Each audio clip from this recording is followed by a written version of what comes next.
इसी सेट का है, ठीक है। आप देख लीजिएगा, कह रहा है कि प्रथम 10 अभाज्य पूर्णांकों की माध्यिका ज्ञात कीजिए, ठीक है। क्वेश्चन है, ठीक है, प्रथम 10, ठीक है, मैं क्वेश्चन लिख दूंगा आपके लिए, ठीक है, साइड में।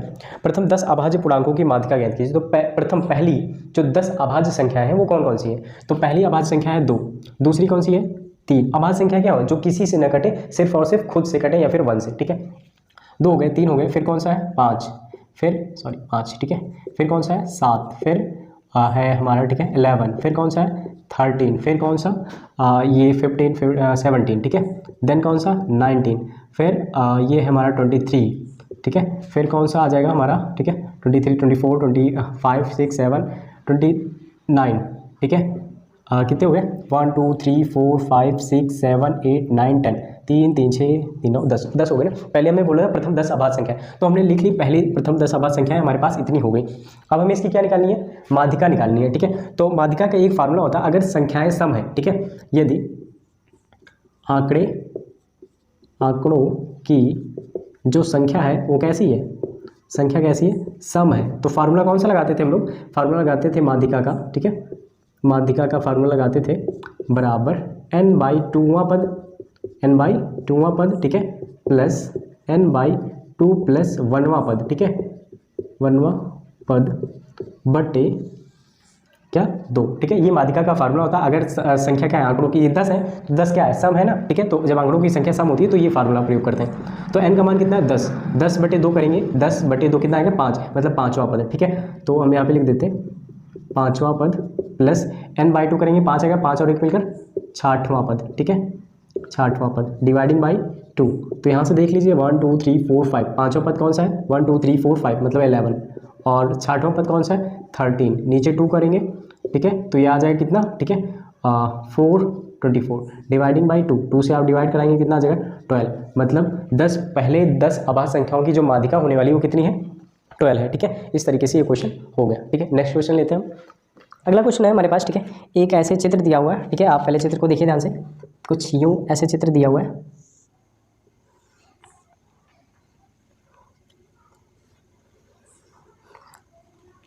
ये डी पॉइंट है हमारा, ठीक है, और ये बी है, ये ए है, और ये सी पॉइंट है। हमसे कह रहा है प्रूव दैट, ठीक है, प्रूफ करो। क्या प्रूफ करना है हमें? कि ए बी का स्क्वायर प्लस सी डी का square equal to B D का स्क्वायर प्लस ए सी का स्क्वायर, ठीक है, ये हमें प्रूफ करना है। तो कोई कैसे कर सकते हैं? आसान है, ज़्यादा कुछ नहीं। आप देखिएगा दोनों जो है कैसे त्रिभुज है, समकोण त्रिभुज है, मतलब इसमें भी एक कोण 90 है और इसमें भी एक कोण 90 है, यानी कि दोनों में पाइथागोरस प्रमेय अप्लाई होगी। बिल्कुल, सबसे पहले त्रिभुज ए डी बी में, ठीक है, त्रिभुज ए डी बी में इसमें जाना है, आप 90 है तो पाइथागोरस प्रमेय अप्लाई होगी। तो सबसे बड़ी भुजा कौन सी? A B. तो ये कर्ण हुई ना, तो कर्ण का स्क्वायर हम लिखेंगे ए बी का स्क्वायर बराबर होगा किसके? बी डी की स्क्वायर के, बी डी स्क्वायर और A D square plus A D square. आप आई होप आप ये पाइथागोरस प्रमेय जानते होंगे क्लास 10th लेवल में, कि जो सबसे बड़ी भुजा होता है त्रिभुज की, वो बराबर होता है उसके शेष दो भुजाओं के वर्ग के, ठीक है। तो इसके स्क्वायर यानी कि कर्ण का स्क्वायर मैंने किया बराबर होगा आधार का स्क्वायर प्लस लंब का स्क्वायर। अब सेम हम यही काम इसमें करेंगे, किसमें? त्रिभुज ए डी सी में, ठीक है। इसमें सबसे बड़ी भुजा ए सी, तो लिखेंगे ए सी का स्क्वायर बराबर आधार कितना है इसका? डी सी लिख देंगे ऐसे, डी सी का स्क्वायर और प्लस ए डी का स्क्वायर। अब हमें प्रूफ करना है ए बी और सी डी एक तरफ रहने चाहिए, ए बी और इसमें क्या है? डी सी मैंने लिखा है, मैं यहाँ पे भी सी डी लिख देता हूँ, ठीक है, सी डी और ए डी हो गया, ठीक है, बाकी ठीक है। अब देखिएगा इसमें भी ए डी है, इसमें भी ए डी है, ठीक है। तो हम क्या करेंगे? A B square, B D को इधर ले आएंगे, ठीक है, बी डी स्क्वायर, उधर कितना बचा?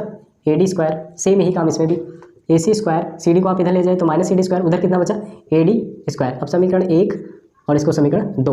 अब समीकरण ए डी स्क्वायर बराबर है इसके, और इधर भी समीकरण 2 में ए डी स्क्वायर इसके बराबर, तो समीकरण 1 लिखेंगे, समीकरण 1 व 2 से तो क्या हो जाएंगे इसके? अगर ये वाला पक्ष बराबर है उधर वाला, तो ये दोनों पक्ष भी आपस में क्या हो जाएंगे? बराबर। तो हम लिख देंगे ए बी के square minus B D square equal to ये वाला पक्ष A C square minus C D square, ठीक है। और हमें क्या प्रूफ करना है? ए बी और सी डी को एक तरफ, ए बी और सी डी, तो हम लिख लेंगे ए बी स्क्वायर, ये सी डी को इधर ले आइए, प्लस में हो जाएगा प्लस सी डी स्क्वायर, उधर कितना बचा?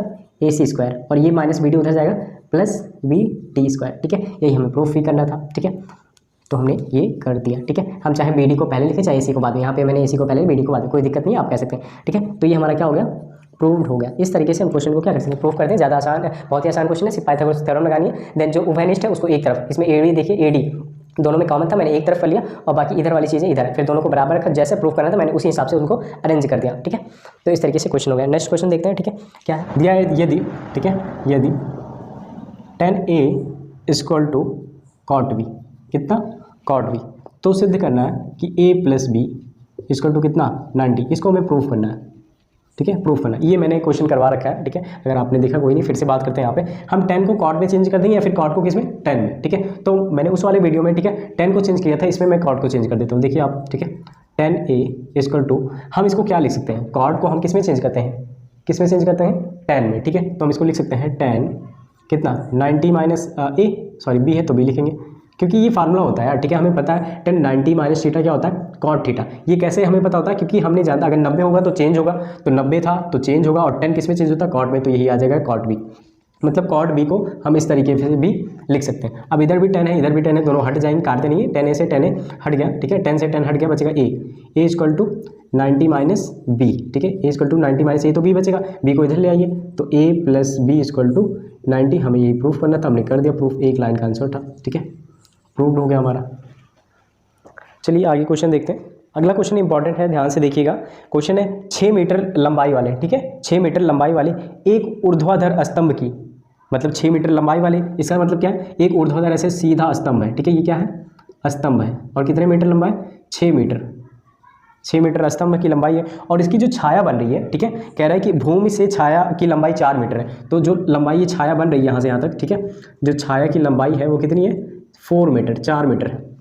तो कुछ कोण बना रहा होगा इसके साथ ये, ठीक है, समथिंग थीटा मान लेते हैं, कुछ कोण बना रहा होगा, ये 6 मीटर, ये 4 मीटर। ठीक है, फिर कह रहा उसी समय, जबकि उसी समय, उसी जब ये चीज़ हो रही होगी, 6 मीटर की 4 मीटर परछाई बनेगी, उसी समय कह रहा कि एक मीनार है। ठीक है, एक मीनार है कोई समथिंग, यहाँ पे देख लीजिए, ये मीनार है, और इसकी लंबाई कितनी आती है, इसकी जो छाया है, इसकी छाया की लंबाई हमारे पास दिया है। ठीक है, तो छाया की लंबाई कितनी है, 28 मीटर, यहाँ से यहाँ तक 28 मीटर छाया की लंबाई दे रखी है, और हमें मीनार की ऊंचाई नहीं दे रखा है, कह रहा है कि मीनार की ऊंचाई ज्ञात करो। ठीक है, ये सब क्वेश्चनों में हम क्या कर सकते हैं, जब उसी समय की बात करें, ठीक है, एक एट अ पार्टिकुलर टाइम, दोनों के, देखिए मान लो कोई दो व्यक्ति ऐसे ऐसे चल रहे होंगे, तो जब सूर्य से एक ही समय पर किरणें इनके ऊपर पड़ेंगी तो समान कोण बनाएंगी ना, समान एंगल का कोण बनाएंगी, मतलब जितना कोण ये होगा उतना ही ये कितना होगा, ये भी थीटा हो जाएगा। अब यहाँ से पहले इसमें मान निकाल लीजिए।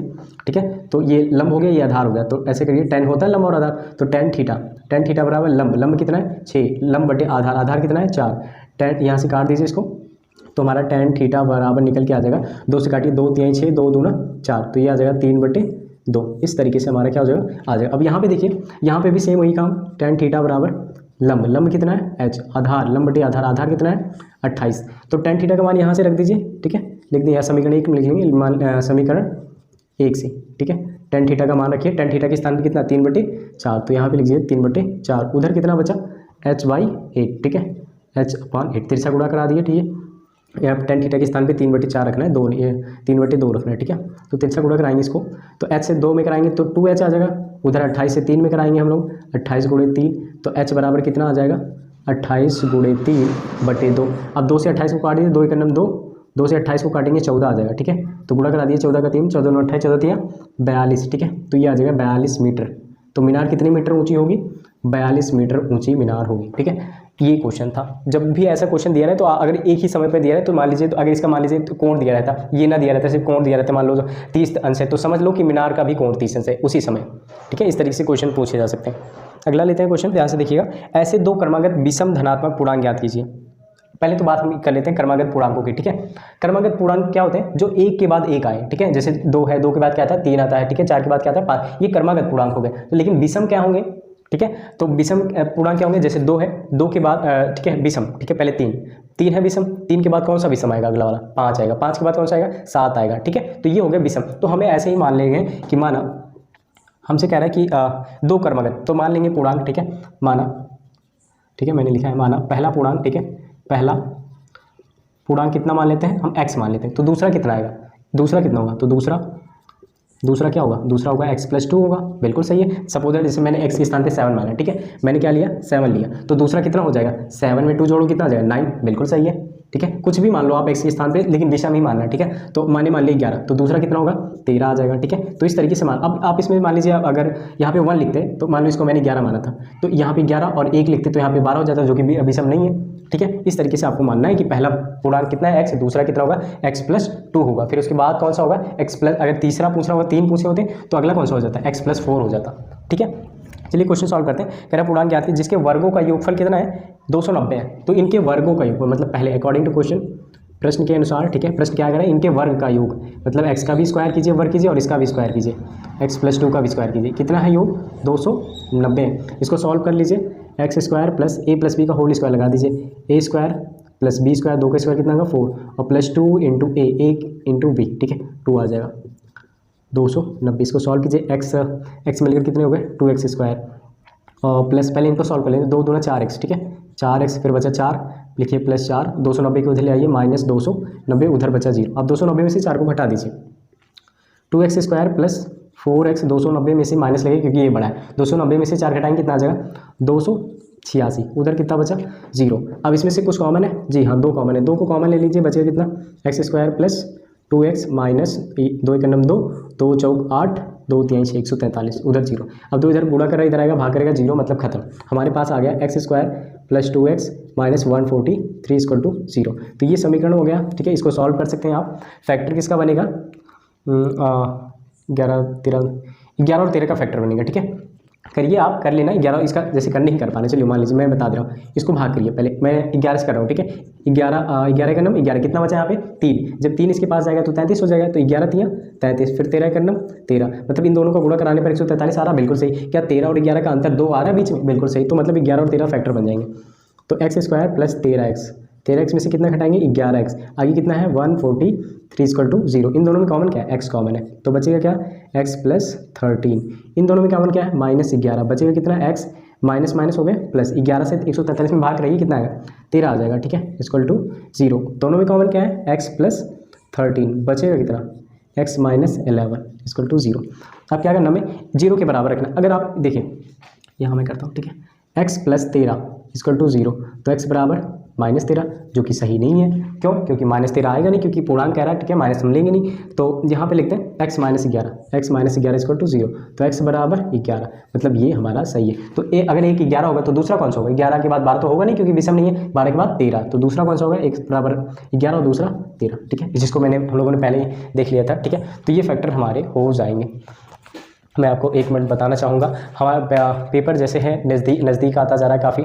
अभी भी बच्चे क्या होते हैं समझते नहीं हैं, उनको इसकी वैल्यू बाद में पता चलेगी कि अभी जब टाइम कम बचेगा, 10 से 15 दिन बचेंगे, तो वो तैयारी करने बैठेंगे। नहीं यार, हमें, क्योंकि आज आप क्या देख रहे हैं कि मेरिट जो है, आप पास तो सभी हो जाते हैं नॉर्मली, क्योंकि अच्छे परसेंटेज लाने हैं, क्योंकि आप देखिए नौकरियां मेरिट के हिसाब से बढ़ रही हैं, मिल रही हैं, और हमें पढ़ के नौकरी लानी है। ये नहीं कि परसेंटेज के नकल हो जाए, कुछ हो जाए, हो भी जाए मान लीजिए आपके कॉलेज में, लेकिन क्या फ़ायदा उसका, क्या मतलब है, कोई नहीं, क्योंकि हम पढ़े नहीं रहेंगे चीज़ों को। अगर हम अभी चीज़ों को अच्छी तरीके से कर लेंगे तो आगे आने वाले कंपटीशन एग्जाम की तैयारी करेंगे या फिर जिस भी एग्जाम की तैयारी करेंगे, ठीक है, तो उन सब चीज़ों यही मिलेंगे आगे और बड़े लेवल पे मिलेंगे, लेकिन करने को ही मिलेंगे, तब आप कुछ नहीं कर पाएंगे। इसलिए अभी से पढ़ना स्टार्ट कीजिए यार। ठीक है, तो पूरी जी जान लगा दीजिए।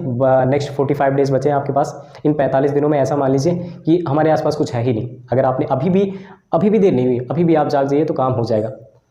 ठीक है, तो मेरा काम है बताना। ठीक है, आप इसको भी समझिए कि आपके पेरेंट्स आपसे क्वेश्चन रखे हैं, तो उन चीज़ों को करिए। चलिए क्वेश्चन एक और सॉल्व करते हैं। बिंदु a, 0 और 0, b तथा x, y कैसे हैं, सररेख हैं। ठीक है, कैसे हैं, सररेख है, तो हमें सिद्ध करना है, हमें प्रूफ करना है x/a प्लस y/b = 1, हमें ये प्रूफ करना है। ठीक है, कैसे कर पाएंगे, अगर ये सररेख हैं तो आप सोचिए, अगर ये क्या है सररेख है तो कैसे होंगे, एक ऐसे एक ही पॉइंट में होंगे, एक ही रेखा में, बिल्कुल। क्यों, क्योंकि अगर ये ऐसे होते तो एक त्रिभुज का निर्माण नहीं कर रहे थे।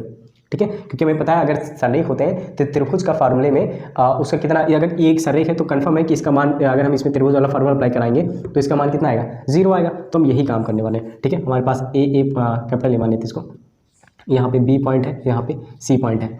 ठीक है, तो अब इसको हम x1 मान लेते हैं, इसको y1, इसको x2 और इसको y2, इसको x3 और इसको y3 मान लेते हैं। ठीक है, ऐसा हमने मान लिया। अब त्रिभुज का फार्मूला क्या होता है, ठीक है, त्रिभुज का क्षेत्रफल का।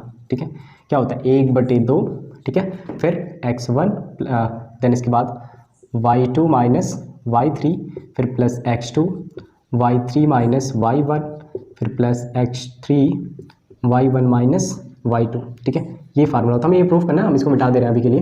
ठीक है, तो अब मान ही रखना है, कुछ नहीं करना, क्योंकि हमें पता अगर सररेख है तो 0 होगा फार्मूले में, तो त्रिभुज का क्षेत्रफल 0 होते हैं। 1/2 कर दें, x1 का मान यहाँ से देखिए आप, x1 का मान a है। ठीक है, y2 का मान कितना है यहाँ से, y2 का मान b है माइनस, ठीक है, y3 का मान कितना है, y है, प्लस x2 का मान 0, y3 का मान यहाँ से देखिए y माइनस y1 का मान 0, प्लस x3 का मान देखिए यहाँ से x3, यहाँ पे x3 है, हाँ सॉरी, ठीक है ये ठीक है, x3 का मान कितना है x, ठीक है, और फिर y1 हमारा 0 है, माइनस y2 कितना है b है। तो 2 से हम भाग कर रहे हैं इसमें ना, ठीक है, तो इधर जाएगा गुणा करेगा, और 2 से मतलब सुनो ये पूरा हो गया हमारा। इधर कितना बचा, a से b में कराइए आप, a b आ जाएगा, अब a से y में कराइए माइनस ay आ जाएगा। ठीक है, आगे कितना है, और 0 से इस पोर्शन में गुणा कराएंगे 0 आ जाएगा, मतलब पूरा खत्म। x से 0 में कराएंगे गुणा 0, ठीक है, x से 0 में कराएंगे 0, और ठीक है x से माइनस b में कराएंगे तो माइनस xb आ जाएगा। ठीक है, अब क्या करिए आप, ये 0 तो खत्म, इसका कोई मतलब, जो एक्स बी है और ए वाई है इस दोनों को इधर ले आइए। ठीक है, तो पहले ए वाई इधर आएगा तो प्लस ए वाई में हो जाएगा, और एक्स बी इधर आएगा तो ये भी प्लस एक्स बी में हो जाएगा। उधर कितना बचा, ए बी बचे। ठीक है, हो गया। अब हमें क्या करना है, दोनों तरफ ए बी से भाग करा देना, तो करा दें, हम लिखेंगे।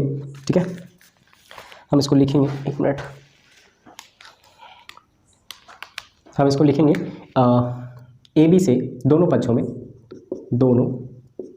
पक्षों में ए बी से भाग करने पर, ठीक है, आप भाग करिए ए बी में, तो देखिए क्या आता है हमारा। तो हम यहाँ पे ए वाई प्लस एक्स बी बटे ए बी, उधर भी ए बी बटे कितना आ जाएगा, ए बी आ जाएगा। ठीक है, अब इसे काटते हैं, कट भी रहा है, आप देख रहे हैं। ठीक है, तो हमारा ए बी से ए बी कट जाएगा इधर। ठीक है, अब इसको हम अलग अलग भाग करा देते हैं, कोई दिक्कत है नहीं है। देखिए ए वाई बटे ए बी और प्लस एक्स बी बटे ए बी, उधर ये दोनों कट के कितने आ गए, 1 आ गए। अब कुछ कट रहा है, जी हाँ देखिएगा ध्यान से, तो ए से ए कट जाएगा, हाँ, और इसमें कुछ कट रहा है, हाँ, बी से बी कट जाएगा। हमारे पास क्या बचा, वाई बटे बी, तो यहाँ पे हमारे पास लिख देते हैं, हमारे पास देखिए ए से ए कट गया, कितना बचा, वाई बटे बी। ठीक है, वाई बटे बी प्लस यहाँ पे कितना बचा, एक्स बटे ए इक्वल टू क्या, 1। हमें यही शायद प्रूफ करना था, बिल्कुल ठीक है, यही प्रूफ करना था। मैं देख लेता हूँ, ठीक है, हाँ हमें यही प्रूव करना था, बस उसमें एक्स मैंने कहा जैसे 1 + 3 हो तो यह तभी 4 आएगा, और चाहे 3 + 1 हो तब भी कितना आएगा, 3 + 1 हो तब भी कितना आएगा, 4। तो आगे पीछे हो सकता है। ठीक है, तो x को पहले देते हैं, x upon a plus Y upon B equal to 1, ये हमें प्रूफ करना था, हेंस हमने क्या किया, ठीक है, प्रूव्ड इसको कर दिया। इस तरीके से हमारा क्वेश्चन सॉल्व हो गया। अगले क्वेश्चन में मैं अगले पार्ट में मैं 6 नंबर के क्वेश्चन जो इसमें हैं उनको डिस्कस करूँगा, आपका सपोर्ट मिलता रहेगा तो।